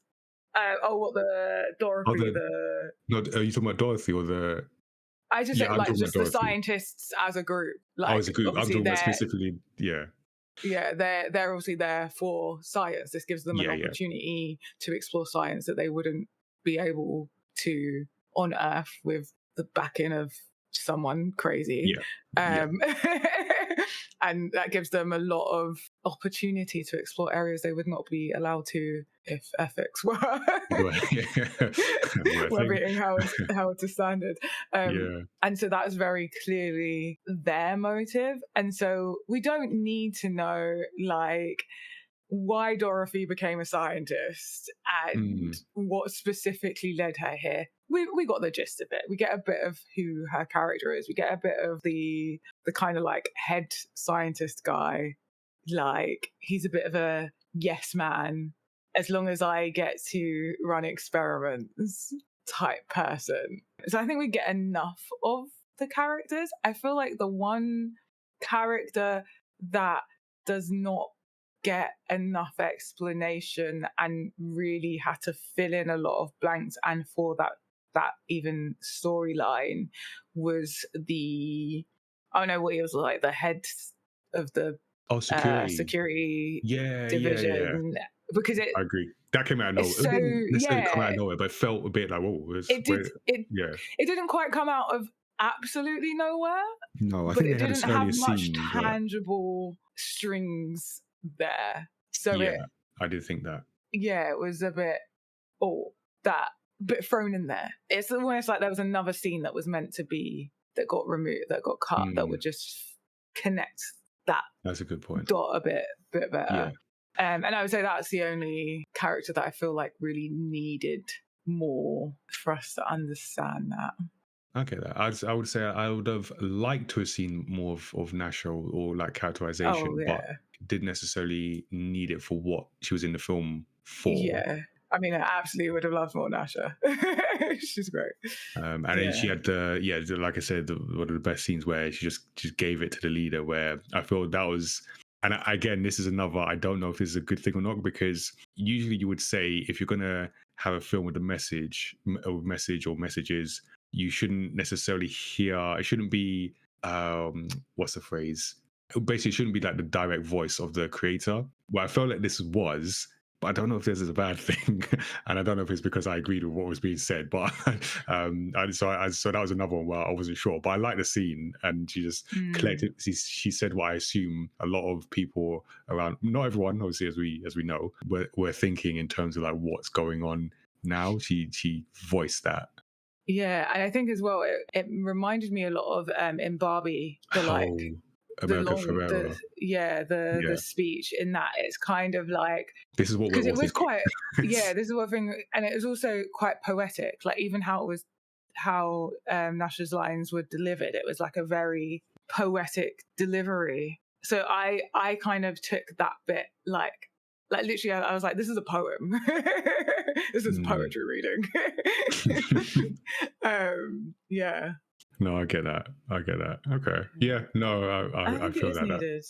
I feel like that's the speech that's kind of like shake the world, like wake up, like just have you seen how crazy this is? Are you seeing what's happening? It's not crazy enough. Yeah.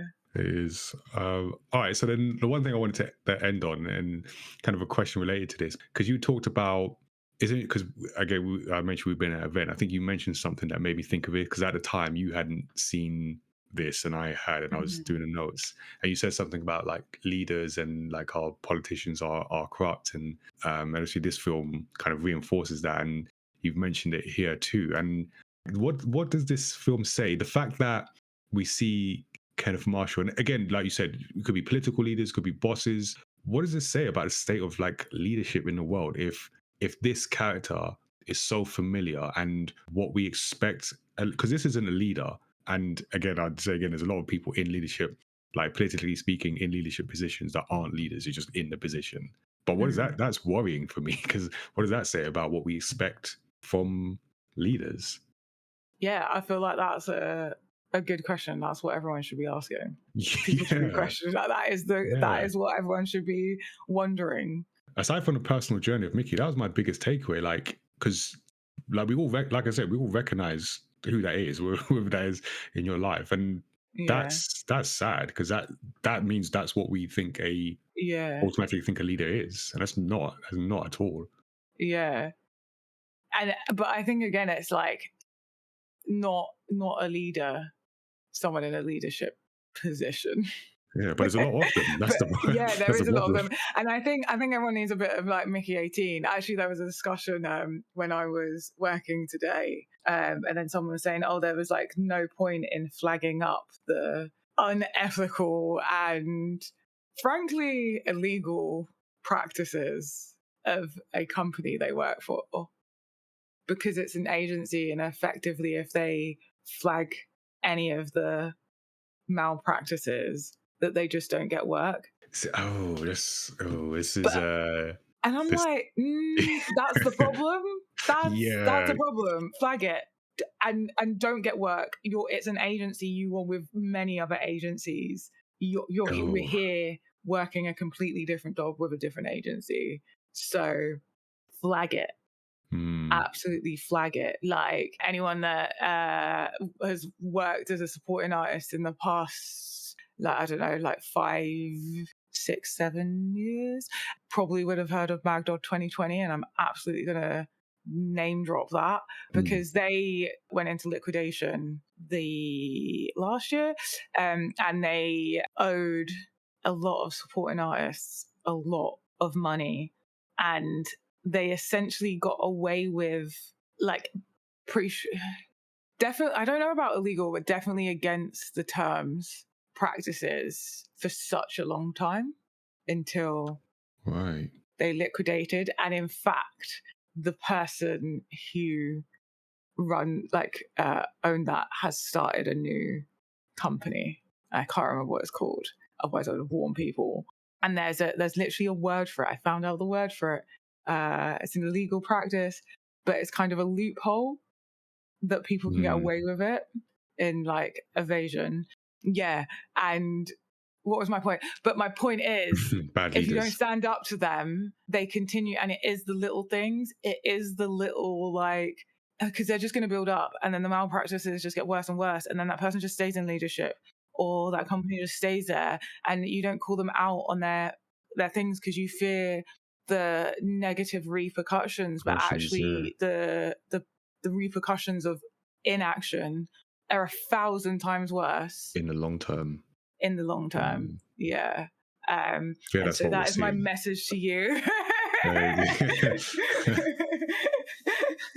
It is a good message, and I feel unfortunately it's not being taken as that's a whole kind of thing. It really frustrates me on different levels. But on a leadership thing, is people mistaking certain actions for leadership, and yeah, when it doesn't have to be like this. And this film just reminded me of that in a morbidly humorous way with that. So yeah, but it's hope. Mickey 17 found hope. We can find hope. Let's go with that. Let's go with the hope, the silver lining of you matter, and you can make a difference. There you go, Mickey 17. Give the man another Oscar for that. But yeah, so that's been our discussion on Mickey 17 and the the glimmer of hope that exists where we are. Look at the signs, people. So yeah, let us know what you thought. If you are one of those that have seen it, what do you think compared to other works, and just the messages it's trying to say? Yeah, really intriguing film that I'm glad to have spoken about, because I just needed some unpacking from my side. But let us know what you think. You can jump in our Discord. You can send us an email, studio77@myamatter.com. And with the discussion done, let's get to our storytelling tip. Each time we do a deep dive on the podcast, I like to pull out a storytelling tip for others to consider when making their stories. This is a consideration from someone who also creates stories and likes to learn from the techniques or mistakes of others.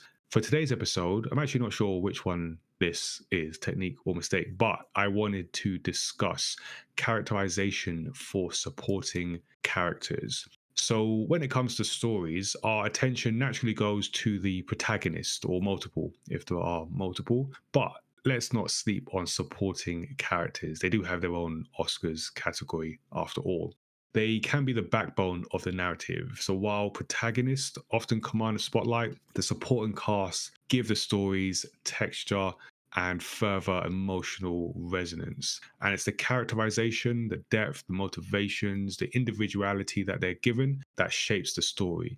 But the amount of development in a character required for these characters will vary depending on genre and the intent of your narrative.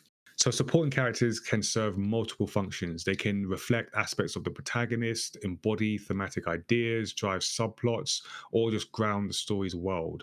A well-developed character feels authentic enough to suggest life beyond the main narrative. However, not every story needs the same level of characterization. The key principle is proportionality. A character should be developed as much as the story requires, but no more. So in Mickey 17, it's an interesting case, as I mentioned earlier, because the supporting cast, including Nasha, Timo, even Marshall to a certain extent, aren't really well developed. And I simultaneously feel that they don't necessarily need to be for this type of story, but also that their almost non-existent characterization might actually hurt the story at the same time. And I don't quite know how to square those two things, but those are the two thoughts that I had. Because these characters get limited personal backstory. Each one is really defined by a function or attitude in the moment, which is fine to do. But at the same time, it feels like the minimal development of certain supporting characters does weaken the film's emotional stakes, particularly in the later acts, and shows the risk of underdeveloping supporting characters if your story does hinge on the relational dynamics. Without enough emotional grounding, those key moments can lose impact. So we see the varying levels of characterization in other stories, and By contrast, The Colors Within, which we've talked about on the podcast previously, succeeds with a similar minimalist approach to characterization of supporting characters. So we discussed on that episode of Story Club how the story centers on Totsuko's internal struggle with synesthesia and social isolation. The supporting characters, Kimi and Ryu in particular, are presented more as emotional impressions than fully realized individuals. Yet this works because the film is fundamentally about children who, in the director's words, bottle up their worries inside themselves. So Naoko Yamada described it as such. And that approach works for this film because The Colors Within doesn't require its supporting cast to drive external conflict or complex subplots. The story's emotional arc comes from those three teenagers gradually opening up to one another and culminates in that amazing 10-minute concert that demonstrates music as a vehicle for emotional expression.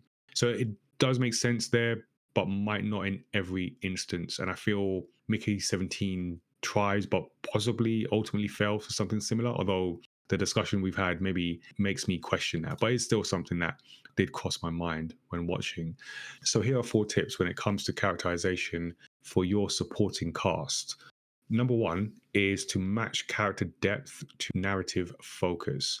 So you'll need to know what kind of story you have because the depth needs to match what is needed for your story. If the story centers on one protagonist's psychological journey, minimalist supporting characterization can keep attention where it belongs. But if it's about an ensemble, then the narrative might benefit from distributing that depth across multiple figures. And an interesting example from this is in One Piece, where we get a lot of characters. So that's a full-on ensemble. But even a character like Nami has strength as a supporting character because of her motivations and backstory.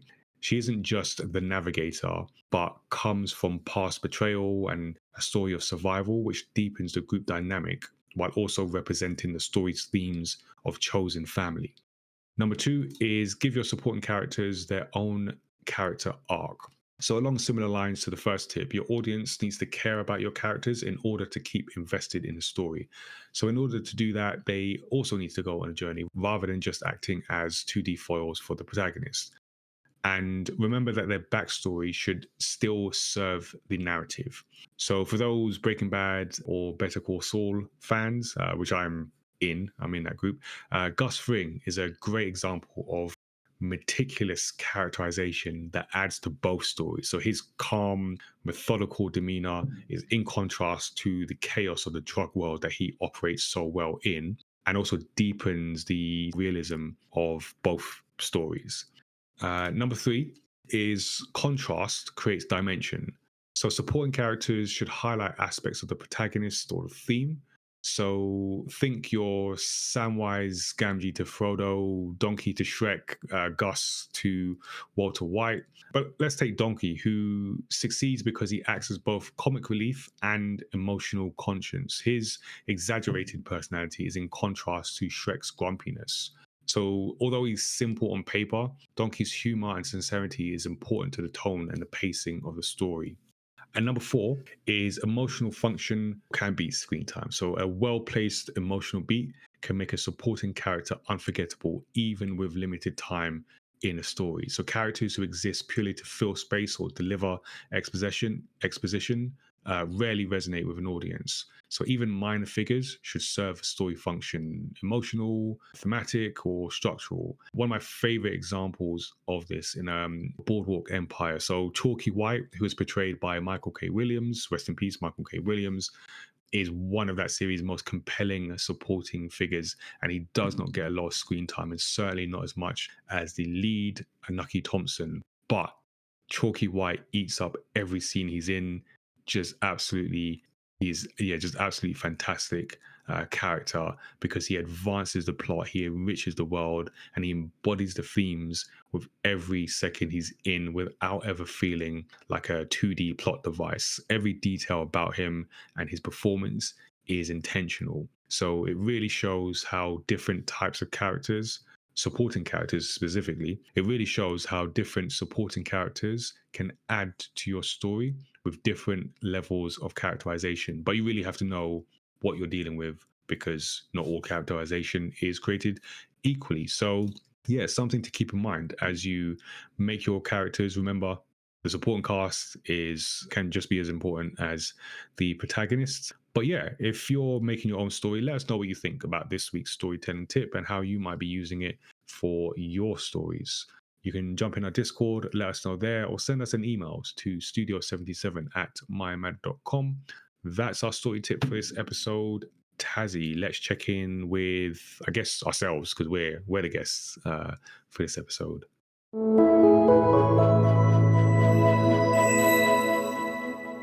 We don't have a guest this episode, as we've said multiple times today. But we love having guests in our conversations. We love hearing about what other people have to say about some of the shows and films and stories that we talk about. And we done a call out at the beginning of the episode. Nigel done a call out. And I just want to reiterate that we're happy to have you on as guests. And if you have an opinion on a film or a story that we're talking about, it doesn't have to be a good one. I actually really enjoy when we have like different opinions on it. Yeah. I feel The like debate is fun. Yeah, and it gets to really look at things from a different perspective, especially as I'm someone that tends to have like rose tinted glasses on a lot. So yeah, I really like getting those other perspectives and getting into the discussion of it all, and that your opinion is valid. Going back to like Vicky 17. You have value and worth. And yeah, I think there's a lot of people that could be on the podcast that might be thinking, oh, but I don't really have enough to say. And I think you do, especially if one of us is, we'll bring it out of you. Especially if one of us has reached out to you, like that means that we think that you'd have something to discuss, to add something to the discussion. But even if we haven't, we just might not know that's something you're interested in. So even if you're like a little bit intrigued, you're thinking, oh, like one day I'd like to be in a podcast, make that day not today, but make the day that you reach out to. Today's gone, but yeah. Make today the day that you reach out to be on our podcast. Yeah. No, for sure. And we're as we go into next year as well with the podcast, with some of our live streams. We mentioned changes to Studio 77 report.